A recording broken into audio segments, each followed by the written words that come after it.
پر بیان چل رہا ہے، تفسیر شاری غزوہ تبوک سے متعلق ہے۔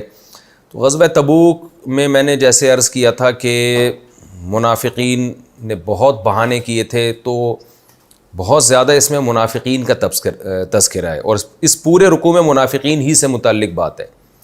تو سب سے پہلے تو رسول اللہ صلی اللہ علیہ وسلم کو تنبیہ کی گئی کہ غزوہ تبوک کے موقع پہ جب منافقین آپ کے پاس آئے اور جھوٹے عذر پیش کیے تو آپ سب کو اجازت کیوں دیتے چلے گئے کہ بھئی ٹھیک ہے، کسی منافق نے کچھ کہا، کسی نے کچھ کہا، آپ نے کہا ٹھیک ہے، آپ نے ان کے ظاہر کو لیا، باطن کو اللہ پہ چھوڑ دیا۔ تو قرآن سب سے پہلے تو آپ صلی اللہ علیہ وسلم کو تنبیہ کر رہا ہے کہ یہ بہترین موقع تھا منافق اور مخلص کو پہچاننے کا۔ جو آپ کے ساتھ جاتا وہ مخلص ہوتا، جو پیچھے رہ جاتا وہ منافق ہوتا۔ تو گویا کہ آپ نے ایک بہترین چانس مس کر دیا، اپنوں اور غیروں میں فرق کرنے کے لیے آپ کے پاس ایک بہترین موقع تھا۔ ساری دنیا دیکھ لیتی، کیونکہ نبی صلی اللہ علیہ وسلم جب ان کا عذر سنتے اور پھر یہ تجزیہ کرتے کہ یہ عذر صحیح ہے بھی یا نہیں ہے، اس تجزیے کے بعد آپ فیصلہ کرتے کہ بھئی تمہارا عذر قابل قبول نہیں ہے، تو منافق نے تو پھر بھی نہیں جانا تھا، لیکن ساری دنیا کے سامنے واضح تو ہو جاتا نا کہ یہ نبی کے مخالف ہیں اور نبی کے حکم کو نہیں مان رہے۔ اب کیا ہوا ہے کہ آپ نے ان کو کہا کہ ان کا عذر سنا اور بغیر تحقیق کے اس عذر کو آپ نے درست مان کے ان کو اجازت دے دی کہ ٹھیک ہے تم تبوک میں نہ جاؤ۔ تو ان کو ایک بہانہ مل گیا، اب کوئی ان کو تانا بھی نہیں دے سکتا، کوئی تانا دے گا تو وہ کہے گا کہ وہ کہیں گے دیکھو ہمیں تو نبی نے پرمیشن دی ہے۔ تو یہ آپ کے پاس ایک بہترین موقع تھا جو آپ نے مس کر دیا۔ اسی پر قرآن نے رسول اللہ صلی اللہ علیہ وسلم کو تنبیہ کی ہے۔ بعد میں یہ بھی بتایا ہے کہ حقیقت میں ان کا نہ جانا بہرحال بہتر تھا، کیونکہ اگر یہ جاتے تو یہ فساد انہوں نے مچانا تھا۔ وہ تو اللہ کے علم میں یہ بات تھی کہ یہ نہ جانا ان کا جانے سے بہتر ہے، جانے کے بعد انہوں نے فساد مچانا تھا، وہ فساد کیا تھا وہ آگے آ رہا ہے۔ لیکن آپ کو تو بہرحال یہ آپ کے پاس تو ایک موقع تھا کہ منافق اور مخلص کو ایک دوسرے سے جدا کرنے کا، کیونکہ اتنی سخت لڑائی تھی، اس میں تو وہی لوگ جائیں گے جو اللہ اس کے رسول پر ایمان رکھتے ہیں۔ تو قرآن نے تنبیہ کی، لیکن تنبیہ کا انداز قرآن کا ایسا ہے کہ پہلے قرآن نے یہ بتا دیا عفا اللہ عنک، اللہ آپ کو معاف کرے۔ یہ جو جملہ ہے نا، اس کے دو مطلب ہو سکتے ہیں، ایک تو یہ ماضی کا صیغہ بھی ہو سکتا ہے عفا اللہ عنک، اللہ نے آپ کو معاف کر دیا۔ تو پھر اس آیت کی تفسیر یوں ہوگی کہ ہم جو اے نبی آپ کو آگے تنبیہ کر رہے ہیں تو آپ اس میں آپ پریشان نہ ہوں کہ کوئی اللہ آپ کو سزا دے گا، بلکہ یہ تو ہم پہلے اطلاع دے رہے ہیں کہ اللہ نے معاف بہرحال آپ کو کر دیا ہے اس مسٹیک پر جو آپ سے ہوئی ہے۔ تو یہ اللہ تعالیٰ کی رحمت ہے پیغمبر صلی اللہ علیہ وسلم پر کہ یہ بہت اعلیٰ انداز ہوتا ہے کہ کسی کو غلطی بتانے سے پہلے آپ یہ اطلاع دے دیں کہ ہم معاف آپ کو پہلے ہی کر چکے ہیں، کہیں ایسا نہ ہو کہ وہ ٹینشن میں آ جائے، مشکل میں آ جائے۔ تو یہ اللہ کی رحمت ہے۔ اور اگر دوسرا مطلب اس کا یہ ہو عفا اللہ عنک کا ایک مطلب یہ بھی ہوتا ہے کہ اللہ آپ کو معاف کرے، یہ جملہ دعائیہ ہے۔ تو اللہ تو ظاہر ہے دعا نہیں کرتا نا، تو ایک محاورے کے طور پر ہے کہ یہ سامنے والے کی تعظیم کے لیے یہ جملہ کہا جاتا ہے، جیسے ہم صحابہ کے بارے میں کہتے ہیں رضی اللہ عنہ، اللہ ان سے راضی ہو جائے۔ تو اسی طرح عرب میں عفا اللہ عنک یہ جملہ کہا جاتا تھا کہ اللہ تمہیں معاف کرے، تم سے یہ مسٹیک ہوئی ہے لیکن ہم چاہتے یہی ہیں کہ اللہ آپ کو معاف کر دے۔ تو گویا اللہ بھی یہ کہہ رہا ہے کہ میں اللہ ہوں، میں چاہتا یہی ہوں کہ آپ کی معافی ہو جائے، لیکن بہرحال آپ سے ایک مسٹیک ہوئی ہے تو اس مسٹیک پہ آپ کو سزا نہیں ملے گی، اس لیے نہیں ملے گی کہ ہم چاہتے یہی ہیں کہ آپ معاف ہو جائیں۔ تو پھر یہ ایک محاورے کے طور پر ہوگا۔ دونوں مطلب اس کے ہو سکتے ہیں، عفا اللہ عنک اللہ آپ کو معاف کرے، لما اذنت لهم اے نبی آپ نے ان منافقین کو اجازت کیوں دی، حتی یتبین لک الذین صدقوا وتعلم الکاذبین، یہاں تک کہ آپ کے سامنے واضح ہو جاتا کہ سچا کون ہے اور ان میں جھوٹا کون ہے، جھوٹا عذر کون پیش کر رہا ہے اور سچا عذر کون پیش کر رہا ہے۔ اس تفتیش کے بغیر آپ کو اجازت نہیں دینی چاہیے تھی۔ آگے قرآن کہہ رہے کہ اس موقع پر جب مسلمانوں کو شدید مالی تعاون کی اور افرادی قوت کی ضرورت ہے اور جہاد فرض عین ہے، سب کے لیے جانا فرض ہے، بہت زیادہ تعداد میں رومی اکٹھے ہو رہے ہیں مدینہ پہ حملہ کرنے کے لیے، تو ایسے موقع پہ کوئی بھی شخص جو اللہ اس کے رسول پر اور قیامت پر ایمان رکھتا ہے، ایسے موقع پہ اپنے ساتھیوں کو اکیلا نہیں چھوڑے گا، وہ کبھی بھی آپ سے پیچھے رہنے کی اجازت نہیں لے گا۔ تو آگے اسی کا قرآن نے تذکرہ کیا، لا یستأذنک الذین یؤمنون باللہ والیوم الآخر، آپ سے وہ لوگ اجازت نہیں مانگیں گے جو اللہ پر اور آخرت کے دن پر ایمان رکھتے ہیں، ان یجاہدوا باموالہم وانفسہم، کہ وہ اپنے مال اور جان کے ساتھ جہاد کریں۔ یعنی اس بارے میں پیچھے رہنے کی اجازت نہیں مانگیں گے. وہ تو چاہیں گے کہ ہم ایسے مشکل موقع پر آپ کے ساتھ ملیں اور جہاد کریں. تو یہ جو اجازت مانگ رہے ہیں نا، یہ مانگنا اس کی علامت ہے کہ یہ منافق ہیں. واللہ علیم بالمتقین، اللہ پرہیزگاروں کو خوب جانتا ہے. انما یستاذنک الذین لا یؤمنون باللہ والیوم الاخر، ایسے موقع پہ اجازت صرف وہی لوگ مانگیں گے جو اللہ اور آخرت پر ایمان نہیں رکھتے، ان کو خوف ہی نہیں ہے کہ آخرت میں ہم نے جواب دینا ہے. وارتابت قلوبہم، اور ان کے دلوں میں شک پڑے ہوئے ہیں، ان کو ابھی تک اسلام کی حقانیت کا یقین ہی نہیں آیا ہے، تردد میں ہے، پتہ نہیں اسلام ٹھیک بھی ہے کہ نہیں ہے. اس طرح کے منافق لوگ ہیں. فہم فی ریبہم، پس یہ لوگ اپنے ریب اور شک میں یترددون، متردد گھوم رہے ہیں، کبھی ادھر چلے جاتے ہیں کبھی ادھر چلے جاتے ہیں. تردد بیچ کی کنڈیشن میں ہیں یہ لوگ. تو ایسے جو لوگ بیچ میں ہوں اور تردد میں ہوں، وہی ایسے موقع پہ اپنے ساتھیوں کا ساتھ چھوڑتے ہیں. ایمان والے کبھی بھی ساتھ نہیں چھوڑتے. تو خوب سمجھ لیں، اسلام میں اگر آپ شک میں ہیں، تردد میں ہیں، تو شریعت میں پھر آپ پر کافر ہی کا حکم لگتا ہے، کیونکہ منافق بھی کافر ہی ہوتا ہے. اور قرآن ان منافقوں کو کافر ہی کہہ رہا ہے، اور ان کو یہی کہہ رہا ہے کہ یہ اللہ اس کے رسول پر ایمان نہیں رکھتے، جیسے کہ آگے آ رہا ہے. تو اس لیے اللہ اس پہ رسول پر ایمان 100% یقینی ضروری ہے. اگر آپ کو شک پیدا ہو گیا تو پھر وہ مکمل کافر ہے. اسلام میں 3 درجے نہیں ہیں، 2 ہی درجے ہیں. ایک مسلم ہے، ایک پکا کافر ہے، بس. اس کے علاوہ درمیان میں کوئی نہیں. جو منافق ہے وہ بھی حقیقت میں کافر ہی کی ایک قسم ہے، کہ جو دل میں مسلمان کافر ہوتا ہے، زبان سے جھوٹ بولتا ہے کہ میں مسلم ہوں، وہ بھی کافر ہی کی ایک قسم ہے. اہل سنت والجماعت کا یہی عقیدہ ہے کہ یا تو آپ مومن ہو گئے یا کافر ہو گئے، بیچ کا کوئی طبقہ اسلام میں نہیں ہے. معتزلہ ایک گمراہ فرقہ تھا، ان کا یہ نظریہ تھا کہ ایک تیسرا طبقہ بھی ہے جو نہ مومن ہے نہ کافر ہے، لیکن ایسا نہیں ہے. قرآن و سنت سے ہمیں واضح نصوص سے یہ پتہ چلتا ہے، پوری امت کا، صحابہ کا اجماعی عقیدہ ہے کہ جس کو اسلام پہ شک ہے نا، تو وہ کافر ہی ہے، 100% ہی کافر ہے. گویا کافروں کی اقسام ہیں کہ کچھ ایسے ہوتے ہیں جو پکے کافر ہوتے ہیں، کچھ ایسے ہوتے ہیں جو کچے کافر ہوتے ہیں، لیکن ہوتے وہ کافر ہی ہیں. تو درمیان میں بہرحال کوئی طبقہ نہیں ہوتا. تو یہ بھی یہ خوب سمجھ لیں، اہل سنت والجماعت کا عقیدہ ہے. اور بعض گمراہ لوگوں نے اس کی مخالفت کی، لیکن وہ فرقے پھر ختم ہو گئے. ہاں یہ ضرور ہے کہ وسوسوں کو شک نہیں کہا جاتا. بعض دفعہ انسان پکا مومن ہوتا ہے لیکن اسلام کے بارے میں وسوسے آنا شروع ہو جاتے ہیں، تو اس سے کافر نہیں ہوتا، بلکہ یہ وسوسے آ رہے ہیں اور اس پہ آپ کو پریشانی ہو رہی ہے، تو حدیث میں آتا ہے یہ پریشانی عین ایمان کی علامت ہے. کیونکہ اگر آپ حقیقت میں شک پیدا ہوتا تو پھر آپ کو اس وسوسوں پہ پریشانی نہ ہوتی، بلکہ آپ اس پہ خوش ہوتے. اس کی تفصیل کا بھی موقع نہیں ہے، میں پہلے کئی بار بیان کر چکا ہوں. یہ جو بار بار خامخواہ کے وسوسے، شک اور شبہے آ رہے ہوتے ہیں، بعض دفعہ شیطان حملے کر رہا ہوتا ہے، یہ وسوسے ہوتے ہیں، ان کو شک نہیں کہا جاتا. یہاں جو شک ہے یہ وہ پکا شک ہے کہ اسلام کی حقانیت کا بھی ان کو یقین ہی نہیں ہے. تو اللہ کہتے ہیں کہ ان کے دل شک میں پڑے ہوئے ہیں، ان کو یقین ہی نہیں ہے اسلام کی حقانیت کا. کبھی کبھار تھوڑا وہم پیدا ہوتا ہے کہ شاید اسلام سچا ہو. تو یہ جو اس تردد کی کنڈیشن میں ہوگا، وہی ایسے آزمائش کے موقع پہ اے نبی آپ سے اجازت مانگے گا. آگے قرآن کہتا ہے وَلَوْ أَرَادُوا الْخُرُوجَ لَأَعَدُّوا لَهُ عُدَّةً. اللہ نبی کو بتا رہے ہیں کہ یہ جو آپ کے سامنے منافقین آئے اور کہا ہمیں یہ عذر، ان کے جھوٹا ہونے کی سب سے بڑی علامت یہ ہے کہ آپ نے تو تبوک کے بارے میں پہلے سے بتا دیا تھا، بہت عرصے پہلے سے، کہ ہم نے تبوک کی جنگ کے لیے جانا ہے. میں نے عرض کیا تھا نا، غزوہ تبوک وہ لڑائی ہے جس میں نبی نے بہت پہلے سے صحابہ کو بتا دیا، جبکہ آپ صلی اللہ علیہ وسلم کی عادت نہیں تھی. جنگ کے موقع پہ آپ اس کو خفیہ رکھتے تھے تاکہ دشمن کو اطلاع نہ پہنچ جائے. لیکن تبوک میں چونکہ بہت لمبا سفر تھا، اس لیے نبی نے پہلے سے بتا دیا تاکہ سب تیاری کر لیں. تو قرآن کہہ رہا ہے کہ یہ جو عذر پیش کر رہے ہیں یہ تو ابھی کے عذر ہے نا. اگر ان کا پہلے سے نکلنے کا ارادہ ہوتا تو یہ تیاری کرتے. وَلَوْ أَرَادُوا الْخُرُوجَ لَأَعَدُّوا لَهُ عُدَّةً. یہ اس کے لیے پہلے سے تیاری کرتے، جنگ کی تیاری کرتے. پھر عین موقع پہ کوئی عذر ہو جاتا تو آپ ان کو اجازت دے دیتے پیچھے رہنے کی. انہوں نے تو سرے سے تیاری نہیں کی ہے.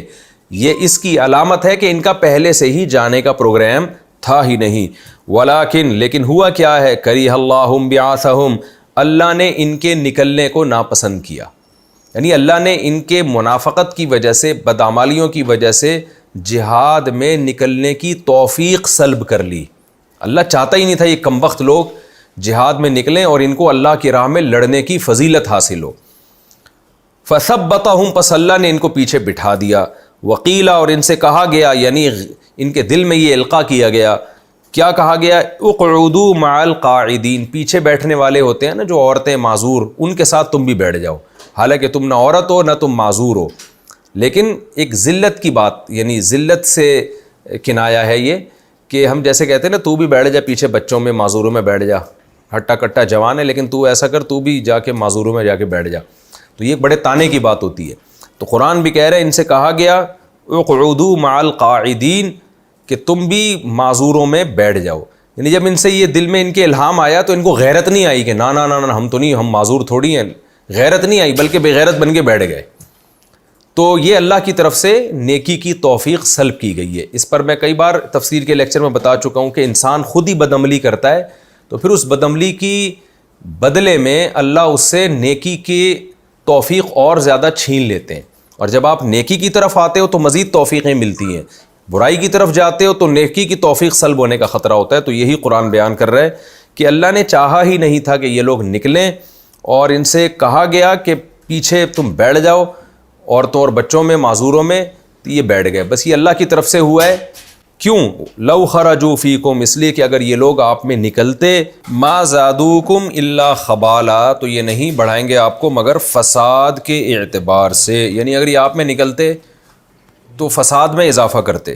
وَلَأَوْضَعُوا خِلَالَكُمْ يَبْغُونَكُمُ الْفِتْنَةَ، اور یہ آپ کے بیچ میں چلتے فتنہ تلاش کرتے ہوئے، یعنی بیچوں بیچ چل رہے ہوتے فتنے کے لیے۔ فتنے کا کیا مطلب ہے؟ لگائی بجھائی، جیسے ایسے موقع پہ عادت ہوتی ہے نا، بعض لوگ حوصلہ افزائی کر رہے ہوتے ہیں کہ بھئی مشکل جنگ تو ہے لیکن ہم سب نے مل کے لڑنا ہے، اور اس میں اللہ کی مدد ہوگی ہمارے ساتھ، پیغمبر بھی تو ہمارے ساتھ ہیں۔ یہ وہ لوگ، اس طرح کی باتیں کرنے والے وہ لوگ ہوتے ہیں جو فتنہ ختم کر رہے ہوتے ہیں، اور کچھ فسادی ہوتے ہیں جو الٹی باتیں کر رہے ہوتے ہیں، بھائی اتنا لمبا سفر ہے یار، یہ کون سا طریقہ ہے بھائی، اتنی گرمیوں میں، ابھی تو ہم غزوہ اس سے صلح حدیبیہ سے فارغ ہوئے تھے، پھر بنو قریظہ کی لڑائی ہو گئی، پھر جناب غزوہ حنین ہو گئی، پھر فتح مکہ ہو گیا، یہ کیا لڑتے ہی رہیں گے ساری زندگی؟ اس طرح کی باتیں، اس سے کیا ہوتا ہے؟ فتنہ پیدا ہوتا ہے، لوگوں کے حوصلے ٹوٹتے ہیں، اور پھر اور فسادی باتیں کرنا کہ ہم نے تو یہاں تک دیکھا ہے سفر میں بعض لوگ جو فسادی ہوتے ہیں نا، کھانے پر بھی تبصرے کر رہے ہوتے ہیں، یار یہ کھانے میں مرچیں زیادہ ڈال دیتے ہیں، کھانے میں مرچیں کم کر دیتے ہیں، یہ کیا پکایا ہے؟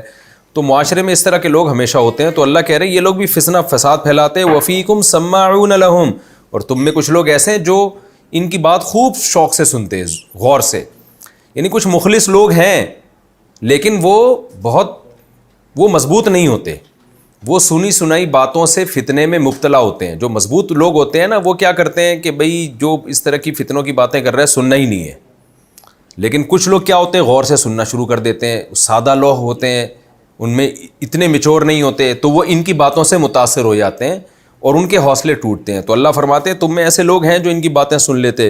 واللہ علیم بالظالمین، اللہ ایسے ظالموں سے خوب واقف ہے۔ لقد ابتغوا الفتنة من قبل، اللہ کہتے ہیں دیکھو ہم جو کہہ رہے ہیں یہ نکلتے تو فتنے کا ذریعہ بنتے، تو یہ ماضی بھی اس پر گواہ ہے۔ لقد ابتغوا الفتنة من قبل، انہوں نے اس سے پہلے بھی تو فتنے تلاش کیے نا، غزوہ احد میں دیکھ لو، بدر میں دیکھ لو، ان کا ماضی بتاتا ہے۔ احد میں کیا ہوا تھا؟ پورا ایک فریق عین لڑائی کے میدان سے الگ ہو کے چلا گیا، لڑائی کے میدان میں پہنچنے سے پہلے ایک فریق منافقین کا الگ ہو گیا کہ یہ تو جہاد تھوڑی، یہ تو خودکشی ہے۔ تو ایسے موقع پہ کتنی یعنی حوصلہ شکنی ہوتی ہے۔ تو اللہ کہتے ہیں یہ لوگ تو پہلے بھی فتنہ تلاش کرتے رہے ہیں۔ وَقَلَّبُوا لَكَ الْأُمُورَ، اور آپ کے لیے معاملات کو الٹتے پلٹتے رہے ہیں۔ الٹنے پلٹنے کا مطلب ہے کہ فساد مچانا، حق کو باطل کر کے، باطل کو حق کر کے پیش کرنا، سب الٹا پلٹا کرتے رہے ہیں یہ لوگ، ساری بنی بنائی ترتیب کو بگاڑنے کی کوشش میں لگے رہے ہیں۔ حتیٰ جاء الحق، یہاں تک کہ حق آ گیا اور اللہ کا حکم ظاہر ہو گیا۔ وَهُمْ كَارِهُونَ، اور یہ ناپسند ہی کرتے رہے، یعنی ان کے فتنوں کا اثر کچھ بھی نہیں ہوا، حق غالب ہوا اور اللہ کا جو حکم تھا وہ ظاہر بھی ہو گیا۔ کیا حکم؟ کہ مسلمانوں کو فتح ہوگی، مکہ فتح ہو گیا بالآخر، اور یہ ناپسند ہی کرتے رہے کہ یہ ہو کیا رہا ہے، ہماری ساری کوششیں رائے گاں کیوں جا رہی ہیں۔ تو اللہ کہتے ہیں ان کی کوششیں رائے گاں گئیں تو اب بھی رائے گاں جائیں گی انشاءاللہ۔ وَمِنْهُمْ مَنْ يَقُولُ ائْذَن لِّي وَلَا تَفْتِنِّي، ان میں سے ایسے لوگ بھی ہیں جو یہ کہتے ہیں کہ ہمیں آپ اجازت دے دیں اور ہمیں فتنے میں نہ ڈالیں۔ یہ جد بن قیس نامی ایک پکا منافق تھا، اس نے یہ الفاظ کہے تھے وہ کیا الفاظ تھے کہ جب رومیوں سے لڑائی تھی، اور رومی انگریز ہیں، یہ ظاہر ہے گورے چٹے ہوتے تھے اس دور میں بھی، تو اس نے یہ کہا تھا کہ ان کی عورتیں اتنی خوبصورت ہیں، اتنے سفید کلر کی عورتیں ہیں، تو اے نبی صلی اللہ علیہ وسلم میں جب وہاں جاؤں گا تو میں بد نظری میں مبتلا ہو سکتا ہوں، خدا نخواستہ زنا میں مبتلا ہو سکتا ہوں، تو اس لیے مجھے آپ فتنے میں نہ ڈالیں۔ یعنی گویا اس نے اپنا امیج بہت اچھا غزوہ تبوک سے بھاگنے کا نا ایک بہت اچھا بہانہ تراشا تھا کہ میں دینی جذبے کی وجہ سے نہیں جا رہا، کیونکہ میں اگر گیا اور عورتوں پہ میری نظر پڑی، رومیوں کی عورتیں حسینہ ہیں، تو میں عشق میں مبتلا ہو گیا، بد نظری میں مبتلا ہو گیا، خدا نخواستہ زنا میں مبتلا ہو گیا، تو میرے دل میں گویا آخرت کا اتنا خوف ہے کہ بھائی میں تو فتنے میں پڑ جاؤں گا، تو اس لیے آپ مجھے گھر بیٹھنے کی اجازت دیں۔ تو چونکہ جھوٹ بول رہا تھا، ایک برائی سے بچنا اس کا مقصد نہیں تھا، اس کا مقصد تھا غزوہ تبوک سے جان چھڑانا، تو اس کا بھی قرآن نے تذکرہ کیا، ایک ایک کی پول پٹیاں قرآن نے کھولی۔ وَمِنْهُم مَن يَقُولُ، ان میں سے بعض آ کے کہتے ہیں اِذَن لِّی، ہمیں پیچھے رہنے کی اجازت دے دیں، وَلَا تَفْتِنِّی، ہمیں فتنے میں نہ ڈالیں، یعنی عورتوں کے فتنے میں۔ أَلَا فِي الْفِتْنَةِ سَقَطُوا، اے نبی فتنے میں تو یہ پڑ چکے ہیں، یعنی جہاد بھی تو اللہ کا حکم ہے، اور ایسے موقع پہ اپنے ساتھیوں کا ساتھ چھوڑ دینا یہ بہت بڑا فتنہ ہے جس میں یہ پڑ چکا ہے۔ اب یہ جو کہہ رہا ہے نا کہ میں آخرت کے خوف سے نہیں جا رہا، جہنم سے بچنے کے لیے نہیں جا رہا، تو جہنم میں تو پڑ گیا ہے یہ، کیونکہ ایسے موقع پہ جھوٹے بہانے تراش کر کے اس نے اپنے ساتھیوں کا یعنی صحابہ کرام کا ساتھ چھوڑا ہے۔ وَإِنَّ جَهَنَّمَ لَمُحِيطَةٌ بِالْكَافِرِينَ، اور بے شک جہنم کافروں کا احاطہ کیے ہوئے، جہنم سے ہی بچ نہیں سکتا۔ إِن تُصِبْكَ حَسَنَةٌ تَسُؤْهُمْ، اے نبی یہ لوگ آپ کے خیر خواہ نہیں ہیں، یہ جو پیچھے رہنے کے بہانے تراش رہے ہیں یہ آپ کے خیر خواہ نہیں ہیں، ان کی حالت یہ ہے کہ جب بھی آپ کو کوئی اچھائی پہنچے، یعنی فتح پہنچے، مال غنیمت پہنچے، تسؤہم، تو اس فتح سے ان کو ٹینشن ہوتی ہے۔ وَإِن تُصِبْكَ مُصِیبَةٌ، اور جب کوئی مصیبت پہنچے، جنگ میں شکست ہو جائے جیسے حنین میں، احد میں ہوئی، اور زخم پہنچ جائیں آپ کو، تو یقولو، تو یہ جواب میں کیا کہتے ہیں جب اطلاع آتی ہے نا کہ مسلمانوں کو شکست ہوئی، بہت شہید ہو گئے، بہت زخمی ہو گئے، تو پتہ ہے کیا کہتے ہیں؟ کہتے ہیں قد اخذنا امرنا من قبل، ہم نے تو اپنا معاملہ پہلے ہی کلیئر کر لیا ہے، پہلے ہی اپنا معاملہ اپنے ہاتھ میں رکھا ہے۔ اخذنا کا معنی لے لیا ہے ہم نے معاملہ اپنا، اخذ کا معنی پکڑنا کسی چیز کو، یعنی ہم نے تو شکر ہے مسلمانوں کے مشورے پر پہلے ہی عمل نہیں کیا، ہم نے تو اپنے ہی معاملے پر کو اپنے ہاتھ میں رکھا ہے، اور وہ یہ تھا کہ ہم نہیں جائیں گے، تو دیکھو ہم نہیں گئے، ہم زخمی اور شہید ہونے سے بچ گئے، قتل ہونے سے بچ گئے، اور مسلمانوں نے بیڑا غرق کر دیا اپنا، تو ہم تو پہلے ہی بچ کے رہے، اور اس مصیبت سے اللہ نے ہمیں بچا لیا۔ تو یہ یوں کہتے تھے وَيَتَوَلَّوْا، اور یہ پیٹھ پھیر کے جاتے ہیں، وَهُمْ فَرِحُونَ، اور بڑی خوشی منا رہے ہوتے ہیں کہ مسلمانوں کو زخم پہنچ گئے، ہم دیکھو اپنے گھر میں آرام سے بچے ہوئے۔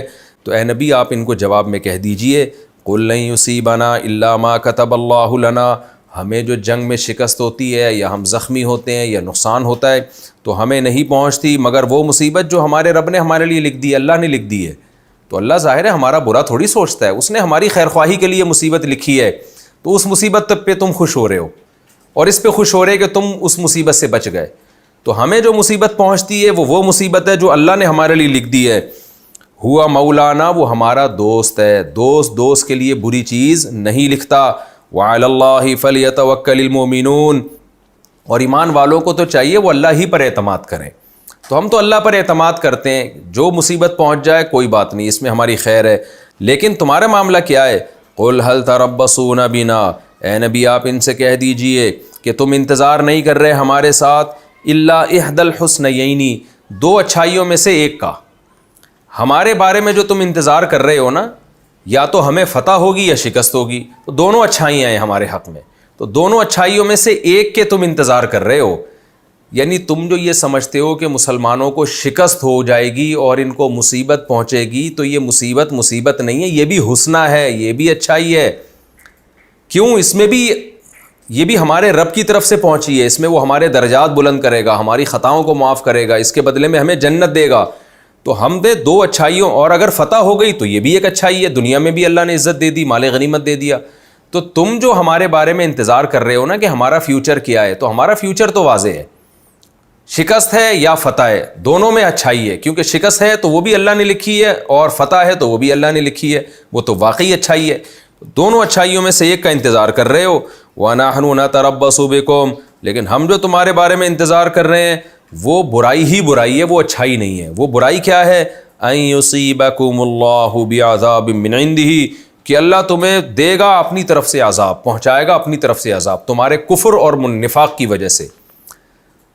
کیونکہ تم جو ابھی اچھی کنڈیشن میں ہو تو کافر کا انجام بہرحال اچھا نہیں ہوتا۔ تو ہم انتظار کر رہے ہیں کہ اللہ خود سے تمہیں عذاب دیتا ہے، او بایدینا، یا ہمارے ہاتھوں سے تمہیں عذاب دیتا ہے۔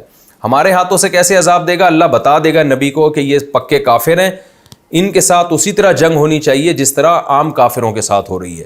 تو ہم انتظار کر رہے ہیں کہ ہمارے ہاتھوں اللہ تمہیں سزا دیتا ہے یا خود سے دیتا ہے۔ تو یہ دو برائیاں ہیں جن کا ہم انتظار کر رہے ہیں، اور تم جس برائی پہ خوش ہو رہے ہو ہمارے لیے وہ برائی نہیں ہے، وہ تو اچھائی ہے۔ فتربصوا، پس تم انتظار کرو، انا معکم متربصون، ہم بھی تمہارے ساتھ انتظار کر رہے ہیں کہ تمہارا انجام کیا ہوتا ہے۔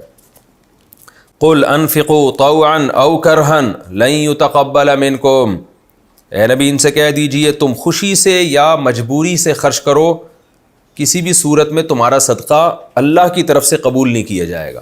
یہ بھی اسی نے کہا تھا، وہ جو جد بن قیس تھا، اس نے کہا تھا کہ میں جاؤں گا تو وہاں عورتیں خوبصورت، میں فتنے میں مبتلا ہو جاؤں گا تو میں پیسے دے دیتا ہوں، چندہ دے دیتا ہوں جہاد میں خود نہیں جا سکتا۔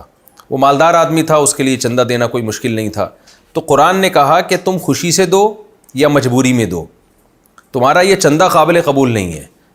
آگے اس کی وجہ آ رہی ہے کہ کافر کا کوئی عمل مقبول نہیں ہوتا، چاہے وہ مجبوری میں دے رہا ہو یا خوشی میں دے رہا ہو، خوشی سے نیکی کرے یا جبر میں۔ یہ تو جبر میں کر رہے تھے، جبر اس لیے تھا کہ ان کو اپنی ذلت بچانے کے لیے چندہ دینا پڑ رہا تھا کہ لوگ تانے دیں گے کہ یار تم کیسے مسلمان ہو، تم جہاد میں بھی نہیں گئے۔ تو ہم کہہ سکتے ہیں بھائی جہاد میں تو میں اس لیے نہیں گیا کہ مجھے بد نظری کا خطرہ تھا، اور دیکھو پیسے تو میں دے رہا ہوں نا۔ تو یہ بھی ایک قسم کا جبر ہے نا، کہ دل تو نہیں چاہ رہا لیکن اپنی عزت بچانے کے لیے دینا پڑ رہا ہے۔ تو اللہ کہتے ہیں تم دل کی خواہش سے بھی دو گے تو بھی قبول نہیں ہوگا جب تک اس نفاق سے توبہ نہیں کر لیتے، کیونکہ کافر کا کوئی صدقہ قبول نہیں ہوتا، اور منافق بھی کافر ہی ہوتا ہے۔ انکم کنتم قوما فاسقین، بے شک تم ایسی قوم ہو جو فاسق ہو۔ فاسق سے مراد اللہ کی حدود کو کراس کرنے والے، یعنی کفر کرنے والے۔ وما منعهم ان تقبل منهم نفقاتهم الا انهم كفروا بالله وبرسوله، اے اللہ ان کا صدقہ کیوں قبول نہیں ہے؟ ایک سوال ہوتا ہے نا کہ چلو ایک آدمی جہاد میں نہیں جا رہا، ایک جرم کر رہا ہے، لیکن جہاد میں چندہ دینا ایک نیکی بھی تو ہے، ٹھیک ہے وہ گناہ اپنی طرف رہا لیکن اس کی نیکی کا ثواب کیوں ضائع کیا جا رہا ہے؟ اس کی مثال ایسے جیسے ایک آدمی نماز نہیں پڑھتا لیکن روزہ رکھتا ہے، تو روزے کا تو ثواب ملے گا نا اس کو۔ یہ تو نہیں ہوگا کہ نماز نہ پڑھنے کی وجہ سے روزے کا ثواب بھی ضائع کر دیا جائے۔ تو اس کا جواب قرآن دے رہا ہے کہ یہ جو ان سے ان کے نفقات قبول نہیں کیے جا رہے، اس کی وجہ یہ ہے کفروا باللہ وبرسولہ، کہ یہ اللہ اس کے رسول کا انکار کرنے والے لوگ ہیں، کافر ہیں یہ۔ ولا یاتون الصلاۃ، اور اس کفر کی علامت کیا ہے؟ یہ ظاہری علامت کہ یہ نماز میں نہیں آتے الا وہم کسالى، مگر سستی کے ساتھ۔ یہاں سستی سے مراد وہ طبیعی سستی نہیں ہے جو کبھی مومن کو بھی ہوتی ہے، بعض دفعہ سستی ہو رہی ہوتی ہے۔ یہاں سستی کا مطلب یہ ہے کہ یہ اللہ رسول کے منکر ہیں لیکن اپنے آپ کو شو چونکہ انہوں نے مسلم کیا ہوا ہے تو مجبوراً نماز پڑھنی پڑتی ہے، یہ دکھانے کے لیے کہ ہم مومن ہیں۔ تو اس مجبوری کی وجہ سے ان کا نماز میں دل لگتا نہیں ہے، کیونکہ اللہ کی رضا کا تو جذبہ ہی نہیں ہے۔ تو یہاں وہ سستی مراد ہے جو کفر کی وجہ سے ہو سستی، جو طبعی سستی ہر نیک آدمی کو بھی ہو سکتی ہے، جو نیچرل ہے وہ سستی یاد رکھیں، اس میں داخل نہیں ہے کہ کوئی بیچارہ صبح رڑتا فجر میں آ رہا ہو سوتا سستی، آپ اس پہ یہ آیتیں فٹ کرنا شروع کر دیں، کیونکہ وہ سستی تو ایک طبیعی ہے، جو کبھی انسان کی طبیعت میں نشاط ہوتا ہے اور کبھی انسان کی طبیعت میں سستی ہوتی ہے۔ یہ وہ والی سستی ہے جو نفاق کی وجہ سے ہو، کہ پڑھنی تو تھی نہیں، مجبوراً پڑھ رہے ہیں دکھانے کے لیے کہ لوگ ہمیں مسلم سمجھیں اور تاکہ ہمیں بھی وہی بینیفٹس ملیں جو مسلمانوں کو ملتے ہیں۔ تو اللہ کہتے ہیں ان کے کفر کی علامت کیا ہے کہ نماز میں نہیں آتے مگر سستی کے ساتھ، ولا ينفقون الا وهم کارہون، اور خرچ نہیں کرتے مگر مجبوری کے ساتھ، یعنی یہ بھی دل سے نہیں خرچ کر رہے بلکہ یہ دکھانے کے لیے خرچ کرتے ہیں کہ ہم مومن ہیں، لوگ ہمیں مسلم سمجھیں۔ تو ظاہر ہے یہ بھی ایک قسم کا جبر ہے۔ تو اللہ کہتے ہیں یہ اس کفر ہے جس کی وجہ سے ہم ان کے صدقات قبول نہیں کرتے۔ ہمارا وقت چونکہ مکمل ہو چکا ہے، انشاءاللہ اگلے ایپیسوڈ میں یہی رکو نمبر 7 اور 12 جو ہے اس کا فَلَا تُعْجِبْكَ أَمْوَالُهُمْ وَلَا أَوْلَادُهُمْ، یہاں سے انشاءاللہ تفسیر میں شروع کروں گا، اور پھر اس کی تفسیر کمپلیٹ کرنے کے بعد اس میں جو علمی نکات ہیں، بہت اہم نکات ہیں، وہ انشاءاللہ میں ہائی لائٹ کروں گا۔ اللہ تعالیٰ ہمیں سمجھنے کی، عمل کی توفیق عطا فرمائے۔ وما علینا الا البلاغ۔ اعوذ باللہ من الشیطان الرجیم، بسم اللہ الرحمن الرحیم۔ فلا تعجبک اموالہم ولا اولادہم، آیت نمبر 55 سورہ توبہ۔ پچھلی آیات میں جو درس چل رہا تھا وہ یہ تھا کہ منافقین غزوہ تبوک سے پیچھے رہ گئے، جھوٹی قسمیں اٹھا رہے ہیں نبی صلی اللہ علیہ وسلم کے پاس آ کے۔ کچھ اس میں یہ کہہ رہے ہیں کہ روم کی عورتیں بڑی حسین ہیں، ہم وہاں جائیں گے تو ہم آزمائش میں، فتنے میں پڑ جائیں گے۔ کچھ نے کہا ہم جہاد میں چندہ دینے کے لیے تیار ہیں۔ تو ان سب لوگوں کی قباحت اور ان کی نفاق کا بیان چل رہا تھا اس رکوع میں۔ آگے اللہ تعالیٰ فرماتے ہیں کہ فلا تعجبک اموالہم ولا اولادہم، اکثر نافرمان لوگوں کے پاس دولت اور افرادی قوت بہت ہوتی ہے، تو قرآن کہہ رہے ہیں کہ ان کی جو مال اور ان کی اولاد ہے نا، اولاد کی کثرت، زیادہ تعداد میں ان کی جو اولادیں ہیں، جس کی وجہ سے یہ بڑے مضبوط اپنے آپ کو سمجھتے ہیں قبیلے کے لحاظ سے اور معاشی لحاظ سے، کیونکہ اولاد کماتی بھی ہے پھر۔ تو یہ چیزیں آپ کو تعجب میں نہ ڈالیں، ان سے کبھی بھی متاثر نہ ہوں۔ انما یرید اللہ لیعذبہم بہا فی الحیات الدنیا، اللہ تو یہ چاہتا ہے اس مال اور اولاد کے ذریعے ان کو دنیا میں بھی عذاب دے، وَتَزْهَقَ أَنفُسُهُمْ وَهُمْ كَافِرُونَ، اور جب ان کا نفس نکلے، یعنی روح نکلے، نفس کا اطلاق روح پر بھی ہوتا ہے، تو یہ اس حال میں نکلے کہ یہ کافر ہوں۔ کیا مطلب؟ مال اولاد اللہ ان کے لیے عذاب بنا رہا ہے، یعنی عذاب کا ذریعہ بنا رہا ہے دنیا میں، کیونکہ اگر ان پر غربت آتی، پریشانیاں آتی، تو غربت میں، پریشانیوں میں انسان اللہ کی طرف لوٹ آتا ہے۔ لیکن ان سے ایسے گناہ ہوئے ہیں جن گناہوں کی وجہ سے اللہ نے ان کو استدراج والا ان کے ساتھ معاملہ کیا۔ استدراج کہتے ہیں ڈھیل دینا کسی کو، تاکہ گناہوں میں وہ مست ہو جائے۔ اس کی مثال ایسے ہے نا کہ فرعون کو جیسے استدراج ملا کہ جب کوئی عذاب آتا فرعون پر تو توبہ کرنے کے بجائے وہ حضرت موسیٰ سے کہتا کہ یہ عذاب ہٹ جائے گا تو میں توبہ کر لوں گا، جیسے ہی عذاب ہٹتا وہ اور مستی میں آ جاتا فرعون۔ تو وہ جو عذاب ہٹنا تھا وہ اس لیے نہیں تھا کہ اللہ کی رحمت متوجہ ہو رہی ہے، اس لیے تاکہ ان پر حجت تمام ہو جائے۔ تو اللہ تعالیٰ بھی بعض دفعہ نافرمانوں کو اتنے مال، اتنا اسباب دیتے ہیں کہ ان پر اللہ کی حجت تمام ہو جاتی ہے، اور وہ بجائے شکر ادا کرنے کے اس مال اور اس اولاد کے نشے میں پڑھ کے اور زیادہ اللہ سے غافل ہو جاتے ہیں، اور یہ چیزیں اور زیادہ دنیا میں عذاب کا آخرت میں عذاب کا ذریعہ بنتی ہیں۔ ذریعہ تو دنیا میں بنتی ہیں لیکن عذاب آخرت میں ہوتا ہے، اور بعض دفعہ دنیا میں بھی اللہ عذاب دے دیتے ہیں۔ تو قرآن کہہ رہا ہے کہ اللہ چاہتے ہیں کہ ان کو دنیاوی زندگی میں اس کے ذریعے عذاب دے، وَتَزْهَقَ أَنفُسُهُمْ وَهُمْ كَافِرُونَ، اور جب ان کی روحیں نکلیں تو یہ کافر ہوں، کیونکہ اتنی مستیوں میں ان کو ایمان کی توفیق نہیں ملے گی۔ تو کبھی بھی ان کے مال اور اسباب سے آپ متاثر نہ ہوں۔ وَيَحْلِفُونَ بِاللَّهِ إِنَّهُمْ لَمِنْكُمْ، اور یہ قسمیں اٹھاتے ہیں اللہ کی کہ بے شک یہ لوگ لَمِنْكُمْ، آپ میں سے ہیں، آپ ہی میں سے ہیں، یہ منافق نہیں ہیں، یہ تو پکے مومن ہیں، قسمیں اٹھاتے ہیں۔ وَمَا هُمْ مِنْكُمْ، یہ لوگ آپ میں سے نہیں ہیں، وَلَكِنَّهُمْ قَوْمٌ يَفْرَقُونَ، لیکن یہ ایک ایسی قوم ہے جو گھبراتے ہیں۔ دیکھیں ایک ہوتا ہے فرقہ یفرقو، ضرب یضربو، اس کا ورب آتا ہے فرقن، تو اس کا معنی ہوتا ہے فرق کرنا، جدا کرنا، جس کو فارق کہا جاتا ہے، جدا کرنے والا، اسی سے نکلا ہے فرقان، حق اور باطل میں علیحدگی کرنے والا۔ اور ایک عربی میں آتا ہے فریقہ یفرقو، سمع یسمع سے، اس کا ورب آتا ہے فارقن، را کے زبر کے ساتھ، اس کا معنی ہوتا ہے گھبرانا، پریشان ہونا، گھبراہٹ طاری ہو جانا۔ تو یہ فریقہ یفرقو سے ہے، فرقہ یفرقو سے نہیں ہے۔ قرآن کہہ رہا ہے وما ہم منکم، یہ لوگ آپ میں سے نہیں ہیں، ولکنہم قوم یفرقون، یہ ڈرنے والے لوگ ہیں۔ اصل میں ان کو پتہ ہے کہ اگر ہم نے اپنے آپ کو شو کر دیا کہ ہم کافر ہیں تو ان کو ڈر لگتا ہے کہ کسی دن مسلمانوں کا غلبہ ہو گیا تو ہمارے ساتھ مسئلہ نہ ہو جائے، تو خوف کی وجہ سے، آپ کے غلبے کی وجہ سے انہوں نے اپنے آپ کو آپ میں شو کیا ہوا ہے۔